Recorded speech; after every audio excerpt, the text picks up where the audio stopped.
Hello and welcome to another panel here at the SportsConf. Make sure you keep sending in those tweets on @SportsConf. My name is Sean Callanan from Sports Geek. I'm here with a great panel, and we are going to talk about the rise of the millennials and best practices for engaging today's fans in the feed. So first, what I want to do is introduce the panel and get stuck into the discussion.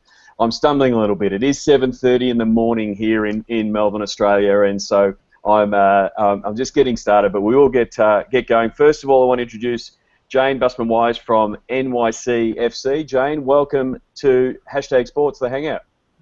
Thank you very much. Excited to be a part of it. And we've also got Kash Razzaghi from Fancred. Welcome to SportsConf. Kash, you there? And this is the beauty of live hangouts.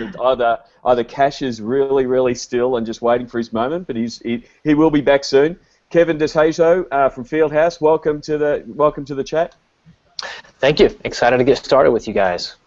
And Patrick Cassidy from New Balance, welcome to the Hangout. How you doing? Glad to be here. And last but not least, Valerie De Rosa from StumbleUpon, welcome aboard. Thanks for having me. So what we want to discuss here, and hopefully Kash will be back soon. We all know there's always something technical goes wrong when you run these things. I'm sure Anthony and Steve will have him back in no time. I'll quickly run down what the panel discussion is, and then I want to dive into what you do in all your roles and how we attract, engage the millennial fan. It really is the holy grail of digital fans, and everyone seems to be chasing them down at the moment. So today's sports fan consumes. Kash, are you back? Can you hear us? Yes. Okay. As we were just saying, you obviously did not make the sacrifice to the demonstration gods before this. All four of us all did that. You should know that. You would have done enough demos with Fancred to know that you've got to make those sacrifices. So welcome back. I appreciate that. Sorry about that. Technical difficulty. That's okay. That's okay. And don't forget, everyone's Twitter handles are on the screen when they come up. So please, if you've got a question, we're watching the tweets come in, and if anyone's got a question, I'll do my best to throw it to the group. So we're talking about the fact that millennials are consuming content through mobile, social, chat, all these channels. It's complex. We've got platforms that are constantly tweaking their algorithms and the way that they serve content, and the way that it's viewed on all these different platforms. And so, well, it's good here. We can talk about with Jayne around what it is from a team point of view to be engaged with those fans on those platforms, and the goals around pulling them back to your site.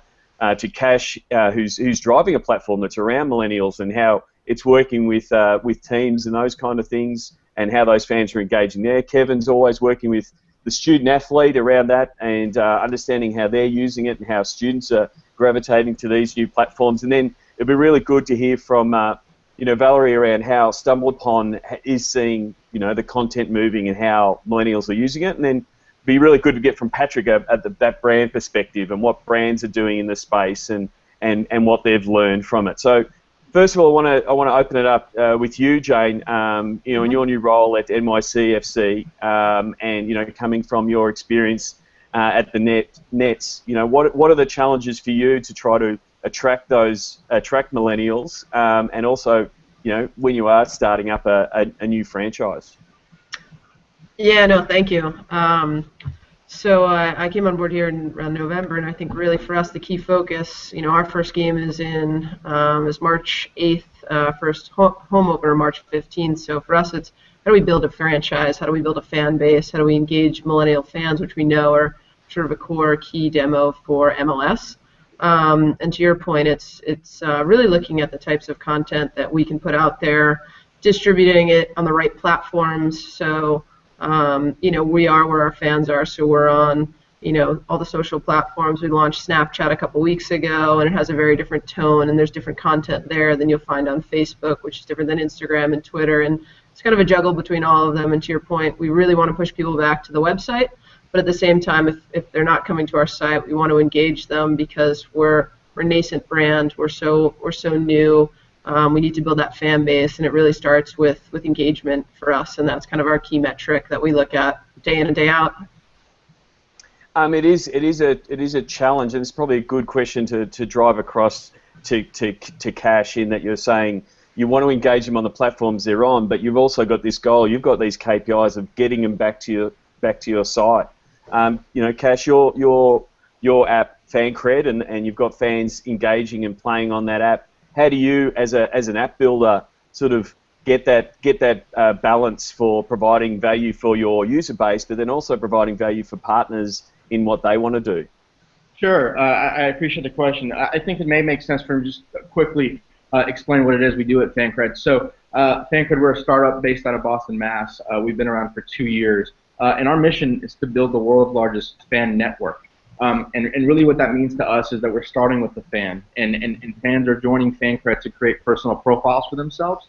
We have this belief that for fans, being a fan is much more than liking a team. It becomes part of their cultural, social, economic fabric of who they are, part of their identity. And so we're building a platform that allows them to create unique profiles for themselves that captures essentially the things they do as fans, the games they attend, the games they watch, the people they're with, their behaviors, their habits, that begins to really form their identity. And as you continue to build out this network of the sports ecosystem, it's not just fans, right? It's teams, it's brands, it's content providers. And what do profiles for those people look like? And in essence, we're trying to bring to the digital world what currently exists offline in terms of how fans engage with teams and how fans engage with brands, and the right balance of that. And so from my perspective, in terms of how we're building Fancred, the balance really exists to where brands and teams add value to the fans that are most passionate about them, and not forcing it. Providing profiles for these teams and these brands to be able to better engage, to be able to better reach and understand who their fans are, to add value to their lives. And once that hits a harmony, I believe that's I don't think there's a magic science to it as much as it is an art in terms of when it hits harmony. Thanks a lot for that, Kash. Kevin, I wanted to ask you, sort of working in the space with student athletes and seeing that university scene, and what Kash was saying there about how fans are sharing their identity. Like, what kind of insights are you seeing from those fans in that they're driving to these new platforms like Yik Yak and things like that, and they're just starting to decide where they want to be? Yeah, I think on some level, they're running away not just from mom and dad, but maybe on some level they're also running away from brands. And they like a team. Maybe they like a team on Facebook or Twitter or Instagram or whatever platforms. We're doing research right now, a survey on student athletes, started about a week and a half ago. So far, about 1,000 responses, and not that student athletes are the same as every other college student, but we're seeing a lot of them are following brands heavily on Facebook and Twitter and Instagram. They're not really jumping to other platforms to follow teams yet, and I think what a team or a brand really wants to do, and what Kash hit on, is you're wanting to create a community where there's conversation taking place around your team, around your brand, and you want to be a part of that conversation, and you want to have this audience feel as though they're a part of the conversation. They want to feel value. They want to feel heard. They want to feel known. They want to feel like they're a part of your story. So you have to find unique ways to connect with them. I love what Kash said. It's not a science. It's more of an art when that comes together. Patrick, I wanted to ask you around, from a brand point of view, and what you've learned at New Balance, sort of trying to get into this field, and we're having a bit of backwards and forwards in setting this up, and you were talking about the importance of listening and really stepping back and not really forcing that broadcast. Hey, look at us, look at what we're doing. You want to talk a little bit about what you've noticed in that space? Sure, absolutely. So I think obviously the first thing is that every brand is different. Coming into this, and I've only been here in New Balance about a year and a half.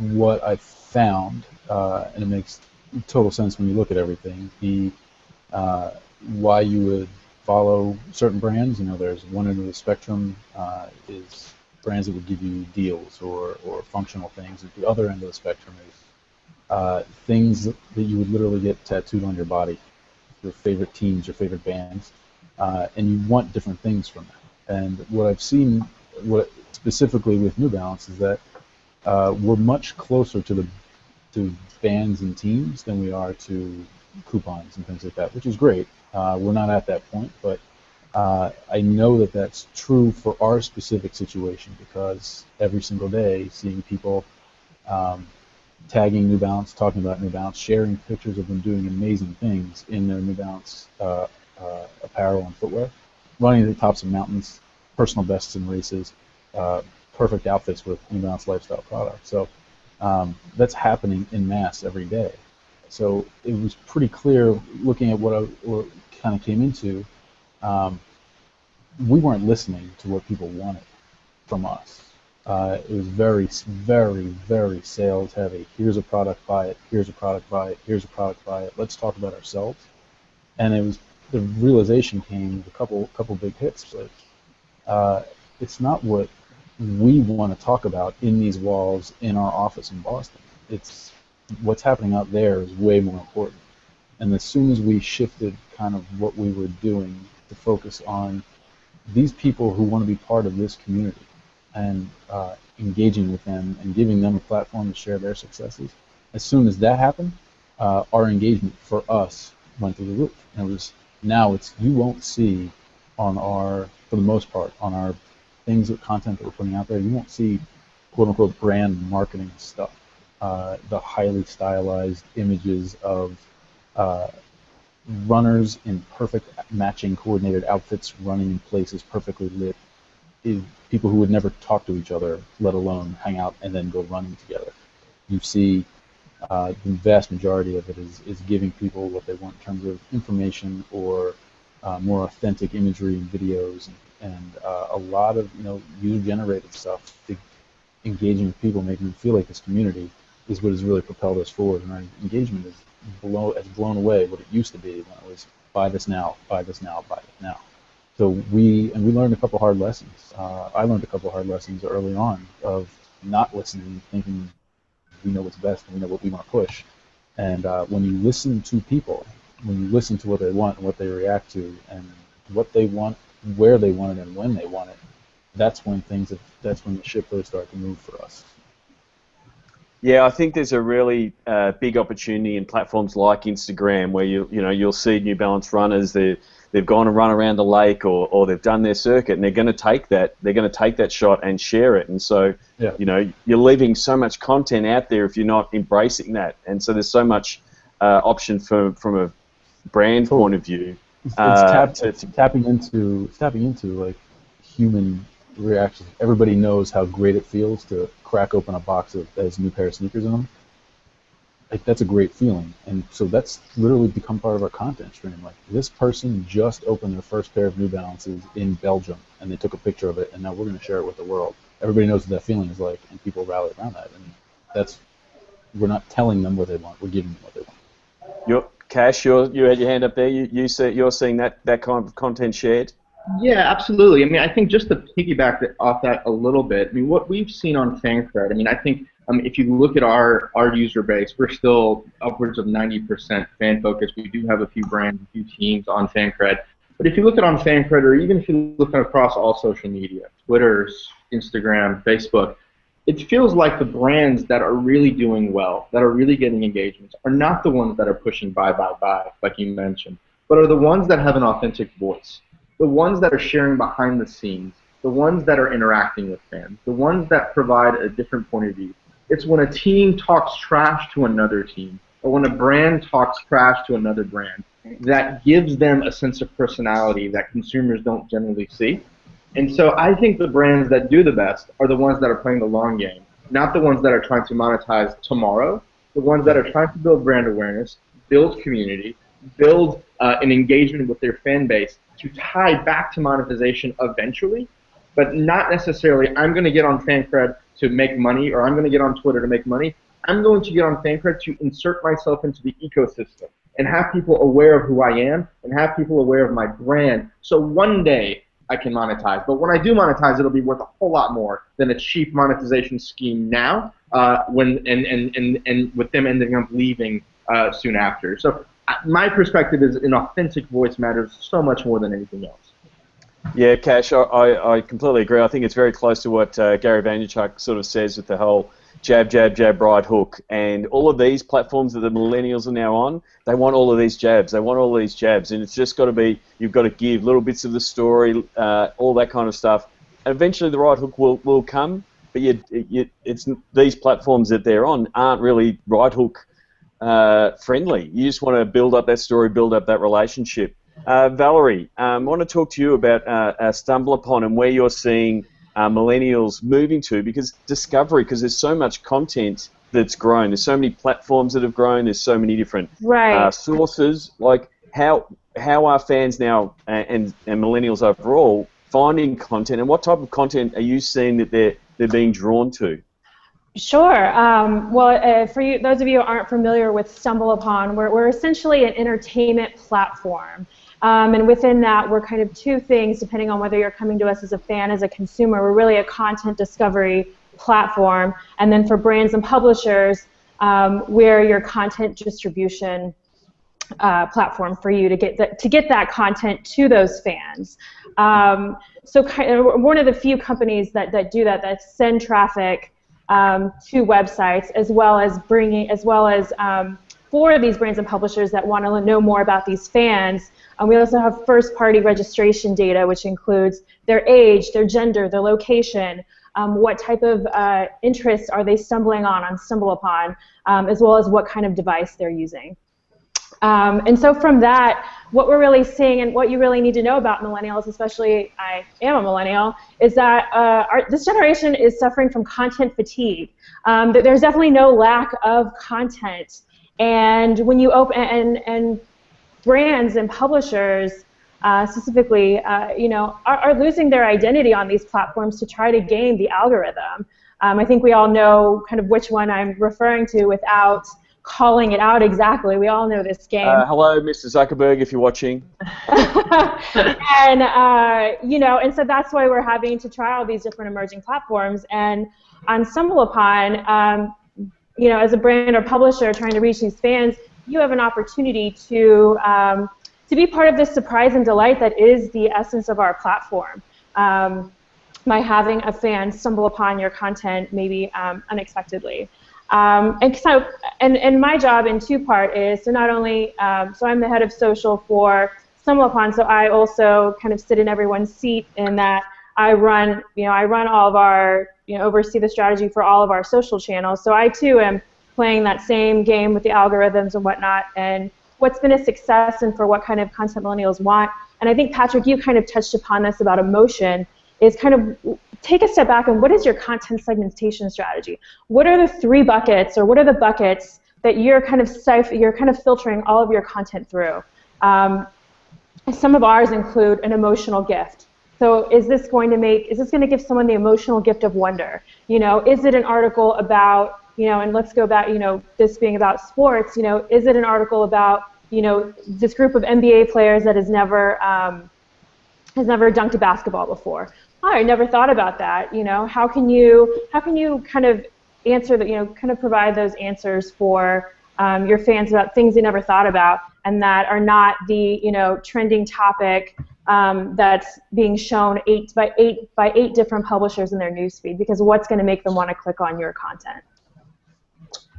So one thing I wanted to ask, and this is really to the whole panel, as far as sort of where they're trying to find, and I really like what Valerie said around getting your content strategy and your segmentation of your content strategy in. You nearly need a content strategy for each platform, because you can't just do the approach, even 5 years ago, if we've got a piece of content, we're putting it on every platform. We've got all these platforms that are now different, and you've got to provide content specifically for those platforms so the fans want it.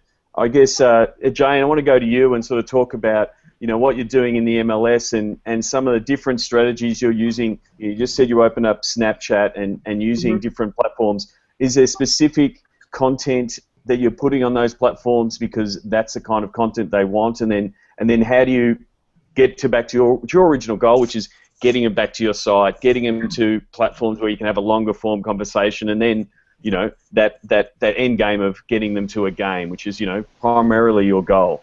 Yeah. So I think, you know, we do look at each platform differently and specifically. So we're looking at the type of content that resonates on them. I think kind of to what the fans would like, and noticing that, you know, what you post on Vine is very different than what's really doing well on Instagram, and the types of fans on them are different, and they're looking for different things, because we don't want to take that one piece of content and just put it across every platform. So we're really conscious of that. And I think, you know, the goal is to get back to the site a lot of the time, but not all of the time. So sometimes it is just to watch that video, and it's going to do really well on the Facebook feed, and that's our goal there. Sometimes it is to drive email acquisition so that we can bring people in and have a longer conversation, have a bigger relationship. Ultimately, we are in the business of wanting people to come to our games, to buy tickets, to buy our merchandise. That is the product. But, you know, for us, we've got fans around the world, and the opportunity is so much bigger than just our 34 games. So we're really conscious of that, and we treat each platform, each digital social platform, differently. So that's really for us.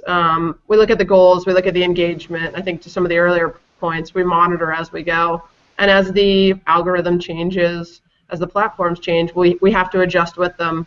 And we really think about is how does our content different than what an ESPN FC or MLS Soccer, what other platforms put out there. So, you know, to the earlier points, it's the behind the scenes, it's the exclusive content, it's, you know, giving our players cameras to shoot a tour diary, those really interesting things, so that you get to know our players, and that's why you root for them and you root for us.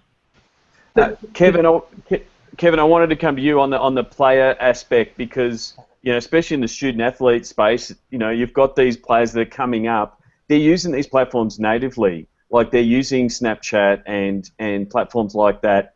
You know, Jayne will get lots of power and lots of connection with fans via the athletes. We're going to see it in the next 5 years. We're going to see these athletes that are using these platforms quite savvy natively, that kind of thing. What are you seeing in the NCAA space on how athletes are using it, and how that flow-on effect is helping the teams involved? Yeah, I think with most of this, there's more power for the individual than there is for the brand, and there is for the team. And so we're going to connect to a person in a much more powerful way generally than we're going to connect to a team. And so if we can bring in the faces of those players and give us a better way to connect with the actual people on the team. So maybe that's a student athlete taking over an account, whether it's Twitter or Facebook, or doing a Q&A, doing a behind the scenes, a day in the life of a student athlete, because they're spending time on all these platforms. You know, 5, 6, 7 platforms, they're spending a significant amount of time every day on them, and so they understand kind of the ins and outs. They have a unique voice, and they are a significant part of that story of each team, of each athletic department. And one of the things when we're working with athletic departments on a strategy, so look, you've got 500 stories taking place every single day all over your campus in terms of your student athletes. How can we leverage that? How can we take advantage of that? And so that's not just from the brand account, but empowering your student athletes to use it well, saying, hey, you've got a unique perspective. We can use that as a recruiting tool. We can use that as a fan engagement tool. We can use it as awareness. All these different things, if they just tap into it. And so some schools are starting to get that slowly, and there's been some hesitancy from the college side of, if we promote these athletes, what about when they mess up on their own accounts? You know, if we promote the wrong person, and so they're having to be careful with that. But fans typically respond, especially the millennial fan.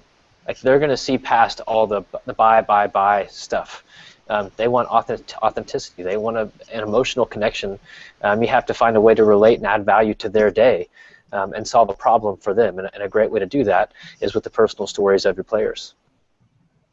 Kash, you would be seeing this, you know, on Fancred. It's always the way when there's a new platform coming that you will get these influencers, these people that just love the platform, that are super engaging, and they become these early adopters and become influential in your platform because they've figured out the platform to a certain degree, but they're also doing that storytelling stuff that Kevin was talking about. And, you know, if it's a player, then it's great, but you'll also just get these people, you know, and you can see them on Instagram, whether it's I know there was a 23-year-old fitness trainer in in Australia that just recently ran boot camps across the eastern seaboard, and she had 800 women turn up at 7 o'clock in the morning because she has 2.1 million Instagram followers. You know, because she's using the platform right. There's these micro influencers that have massive influence on each platform. Are you starting to see those kind of influencers rise up in Fancred? Yeah, totally. And I think this is a side point to what we earlier touched on in terms of the type of content that brands or influencers are sharing on each of these different platforms. To me, what I've seen, it's not as much about I'm going to share this type of content on one platform and this type of content on another platform. It's more about what type of personality do we want to have on each different platform. And if you understand the personality you want to have on these platforms that are unique to that platform, that will ultimately drive the type of content you decide to push out. So 2 quick examples about some of the partners that we have at Fancred. One is Mashable. Mashable is on Fancred, and they're certainly a very broad publication. I mean, they talk about other things outside of sports, but they do have a nice sports business as well, and they're publishing sports content a lot. On Fancred, they are certainly linking to their stories. They are certainly trying to drive traffic and click-through back to their website. But generally speaking, they're posting GIFs and images and celebrating birthdays for famous athletes. They're interacting with people on a one-on-one basis on subjects like a trade deadline. And that's their personality on Fancred. Another partner that we have is the America East Conference. Obviously one of the smaller conferences, but in terms of sheer talent and in terms of sheer passion, really, really a great conference. They're using Fancred to get their name brand and get their athletes more exposure to a national audience.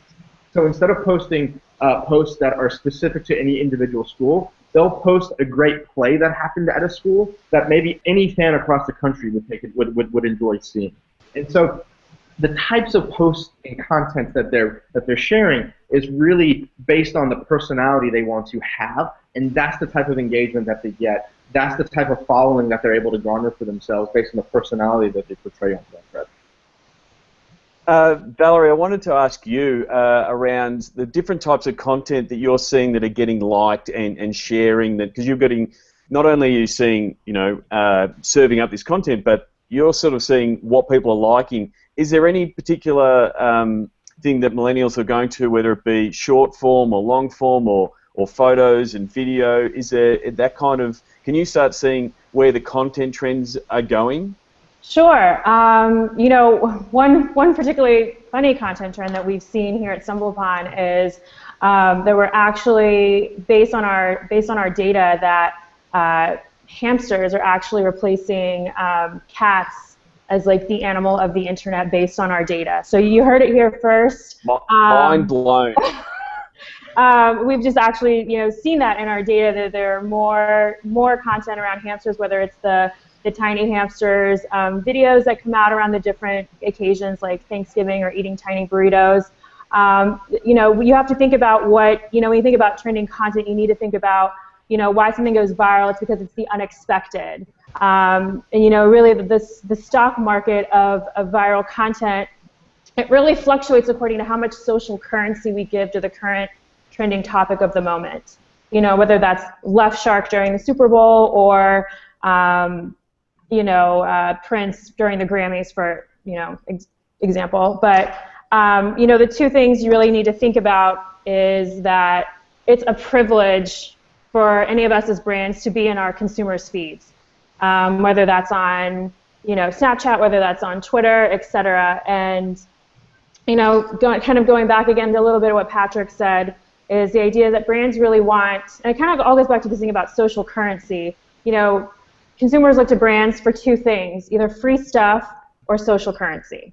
And so what kind of social currency can you provide to them in, you know, whether it's in real time and providing a GIF of a funny moment that happened, or that access, that behind the scenes access that Jayne kind of talked about, is how can you equip them with social currency? Because when it all comes back down to it, especially for millennials, is that we share to belong. It goes back to like Maslow's hierarchy of needs. So we share to belong within our different groups on these different platforms. And so whether that's what is trending, you know, on StumbleUpon, evergreen content does really well on our platform. And so you have to think about kind of these second and third cycles of virality for this group of millennials that maybe, 8 to 10 years ago, a piece of content that suddenly reemerges on a platform like Reddit and StumbleUpon then has a second cycle of virality. Thank you very much. Patrick, I want to ask you, especially around what we're seeing millennials really engage with full experiences and activations where they want to be part of something bigger, and it's obviously something that sports teams are looking to do from a match day experience, but we're seeing things like Tough Mudder and marathons and fun runs, and where brands are jumping in, but people just want to be part of something bigger, and it's really all driven by the mobile. What are you seeing in that space, with things like fun runs and marathons and those kind of things, where that they just feel compelled to take that photo, whether it's halfway through the run or at the finish line or at the start line? There's just so much content coming out of that because they want to be part of this shared experience. Sure, yeah, and we're a company that has a lot of events around the world, many global marathons down to high school track events, and a philosophy that I brought from my previous career when I had a digital marketing and events agency was, and trying to apply it here to what we're doing. To be honest, have not completely unlocked the answer yet, but it's obviously at the event, everybody who engages in that event, it has to be an amazing experience. But then what are the layers that you add to make it meaningful and impactful and inclusive for the potential millions of people who are going to share by extensions of people tweeting and posting photos, and who are there, and how does that spread? Again, I had referenced before about learning some hard lessons. There are certain properties that we have, events that we've gone too far in on and have paid the price. I have no problem talking about, last year we had one of our prime high school track events. For the weekend, we went all in on Instagram. I mean, by all in, not going crazy. We had something like 8 posts throughout the weekend, but that was kind of it. And it was amazing for the kids who were there, who were sharing out pictures and were being featured in these photos. But on Instagram, when it was a case of not listening to really what our audience wanted, which is a predominantly global lifestyle community, by the end of that weekend, we had lost, on one day we lost over 900 followers, because they were like, this is not what I am here for, this is not what I signed up for. I want to see cool lifestyle sneakers. I want to see people doing cool stuff in cool lifestyle sneakers, and something that's meaningful to everybody. They were just not in on that. So it's on us to figure out, with each of these events, what is meaningful to people, and how do we tell that story globally. So we have these amazing marathons. What is meaningful about the Rome Marathon? It's what ended up working. Not just the people, not just sharing what people were posting in the route, but it runs right by the Coliseum. It runs right through the most amazing parts of the city. We were able to share some of those images, and that's amazing. That's an inspiring photo. We have right in our backyard the Boston Marathon.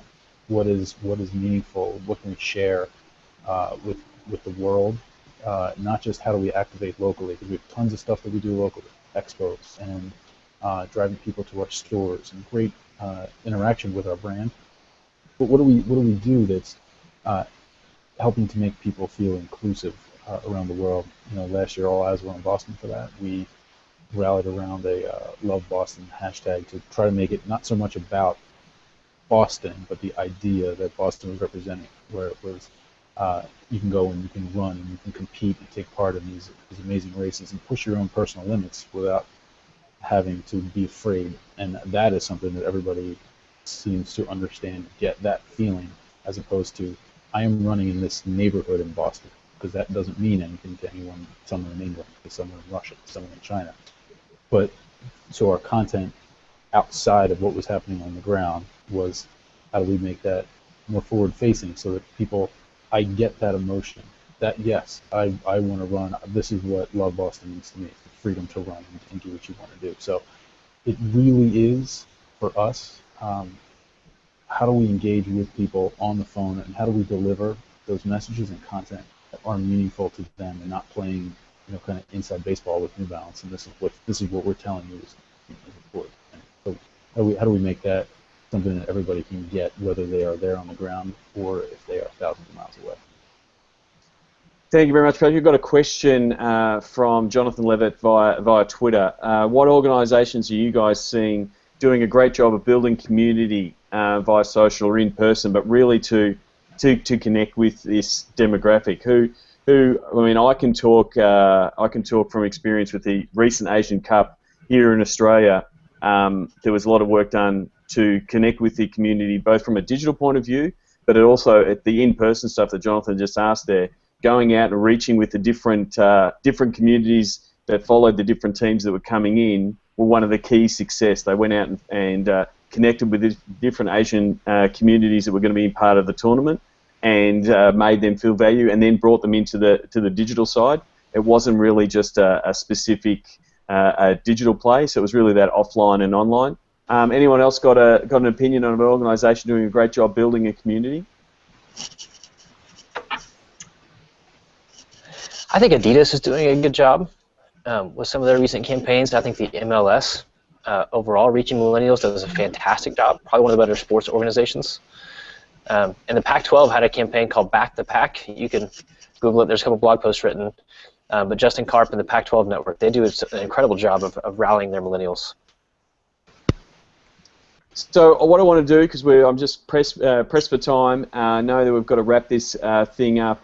I want to just sort of go through the panel and just give a little bit, a small sample or something that either you've seen out there, and one of the greatest things we can do in this sort of sports digital space is see what someone else does. And I don't like saying stealing it. It's like be inspired by it is the way that I would say, and then putting your own tweak on it.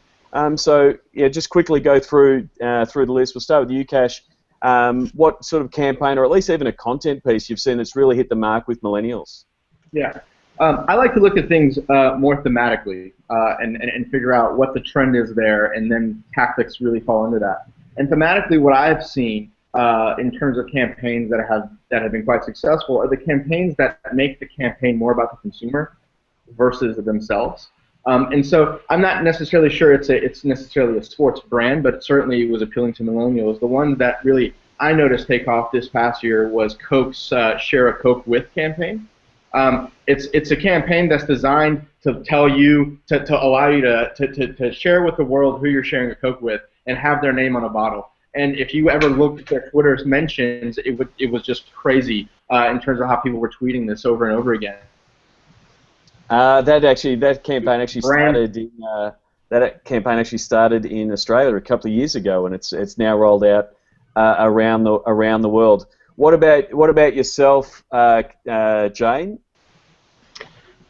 Yeah, I mean, it's we've been so focused on everything that we're doing, and for me, looking across the league and what MLS has been doing and the groundwork that they've laid.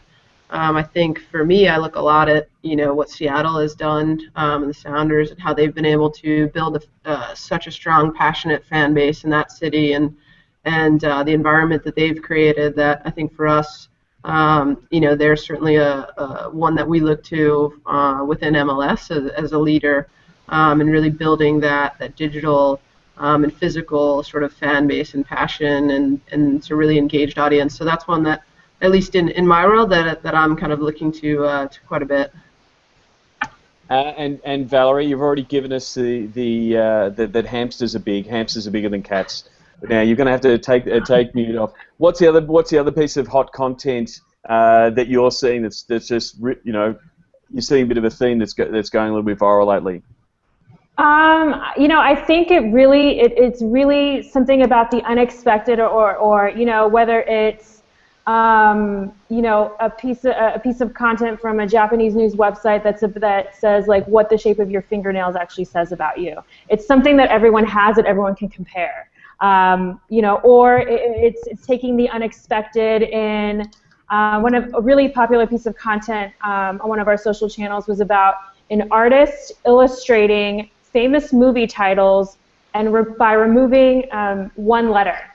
So a movie like RoboCop the artist would then illustrate a robot playing an oboe, OboCop.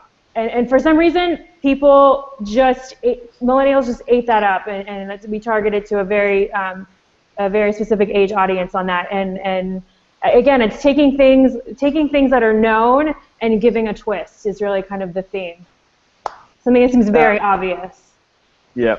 Patrick, the sneaker freak community is, wide and passionate.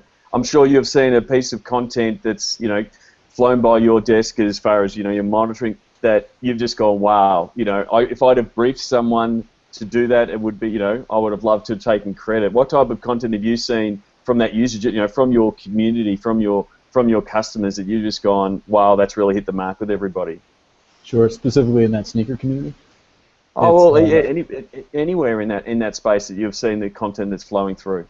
Sure. Well, to be honest, the amazing thing in that sneaker-specific community that I am trying to build a sort of a mirror system here is, the awesome power of the rise of the iPhone photographer. It's it is.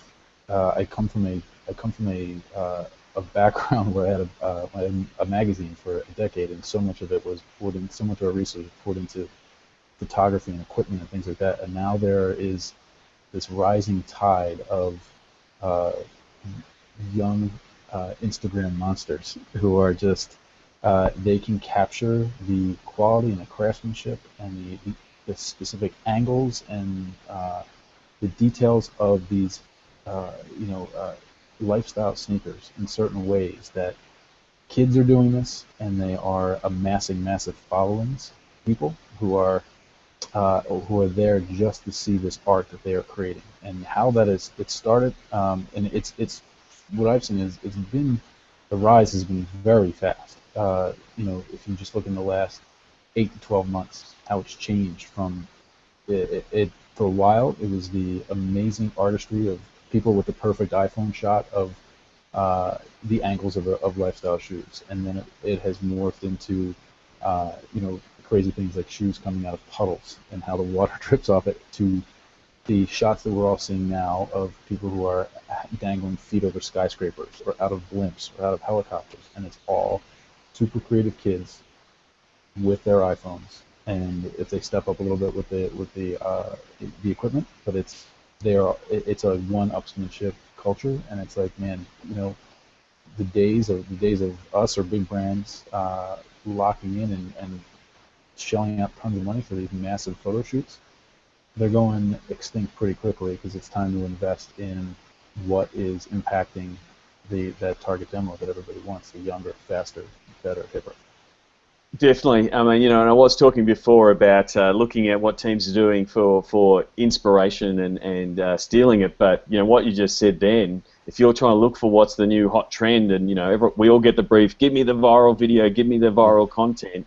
Go out and find the content that is viral and be inspired by that. So if you're seeing your fans take particular shots of your stadium that's going bananas on whatever platform, it's like, well, be inspired by that. Provide content in that style, and Instagram is a great one for that, because they're very visual, a very visual fan. They want to be sharing that kind of stuff. Kevin, last but not least, we need to wrap this up. What's a content piece or a campaign that you've seen either from a team or a league or even from a fan that you're seeing that millennial fans are rallying around? Yeah, I'm loving right now, and not to talk about another shoe brand, but they're kind of a different market with Adidas and what they're doing with their Take It campaign.